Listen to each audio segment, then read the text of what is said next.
नमस्कार, मैं आशुति वोहरा और आप देख रहे हैं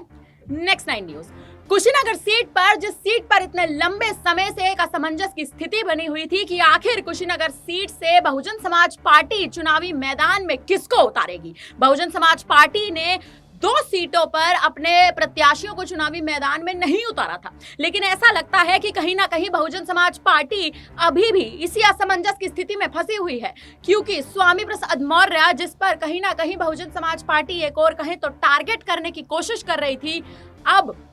बहुजन समाज पार्टी स्वामी प्रसाद मौर्य को नहीं, लेकिन स्वामी प्रसाद मौर्य खुद अपनी पार्टी से यानी राष्ट्रीय शोषित समाज पार्टी से चुनावी मैदान में उतर रहे हैं। जी हां, आपको बता दें, इस वक्त की बड़ी खबर भी आ रही है कि स्वामी प्रसाद मौर्य जिनके नाम पर इतने लंबे समय से असमंजस की स्थिति बनी हुई थी, जिनके नाम पर एक तरह से कहें तो एक प्रश्न चिन्ह बन रखा था, अब वही प्रश्न चिन्ह एक तरह से कहे तो हट चुका है, क्योंकि स्वामी प्रसाद मौर्य जिनको आजकल दल बदलने का नेता भी कहा जा रहा है, पहले बहुजन समाज पार्टी, फिर भारतीय जनता पार्टी, फिर समाजवादी पार्टी और अब समाजवादी पार्टी छोड़ के अपनी पार्टी बनाकर एक बार फिर से बहुजन समाज पार्टी की ओर जा रहे थे। लेकिन अब ऐसे सूत्रों के हवाले से खबर है और औपचारिक खबर है कि कहीं ना कहीं स्वामी प्रसाद मौर्य को इस बात का एहसास हो चुका है कि कोई भी पार्टी उनको अपनी खुद के घर में या अपनी पार्टी में वो वर्चस्व नहीं देंगी। इसीलिए स्वामी प्रसाद मौर्य अब चुनावी मैदान में उतर रहे हैं और अपनी ही पार्टी से चुनावी मैदान में उतर रहे हैं। जी हां,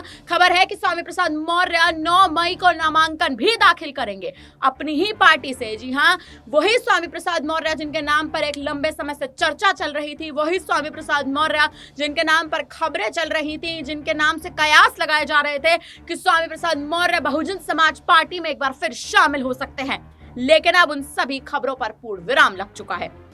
क्योंकि अब स्वामी प्रसाद मौर्य अपनी ही पार्टी आरएसएसपी यानी राष्ट्रीय शोषित समाज पार्टी से ही चुनावी मैदान में उतरने वाले हैं और वहीं चुनावी मैदान में उतरकर चुनाव का शंख फूकेंगे। फिलहाल अब जिस तरह से हाल ही के समय में जो कयास लगाए जा रहे थे, जिस तरह की खबरें उठ रही थी और जो सुर्खियों में आ रही थी खबरें, जिनका सबसे बड़ा कारण ही यही था कि क्या स्वामी प्रसाद मौर्य चुनावी मैदान में उतरेंगे, क्योंकि कहीं ना कहीं देखा जाए तो न केवल बहुजन समाज पार्टी, न समाजवादी पार्टी, न कांग्रेस, न भारतीय जनता पार्टी, किसी भी पार्टी से उनको एक तरह से कहें तो सपोर्ट नहीं मिल रहा था। लेकिन अब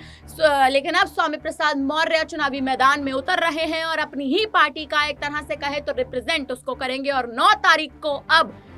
नामांकन भी स्वामी प्रसाद मौर्य भरने जा रहे हैं। फिलहाल अब इस खबर पर और जिस तरह से स्वामी प्रसाद मौर्य ने एक तरह से कहें तो लोगों के कयासों पर एक पूर्ण विराम लगा दिया है, अब इस पर आप क्या कहेंगे, हमें कमेंट करके जरूर बताइएगा। धन्यवाद।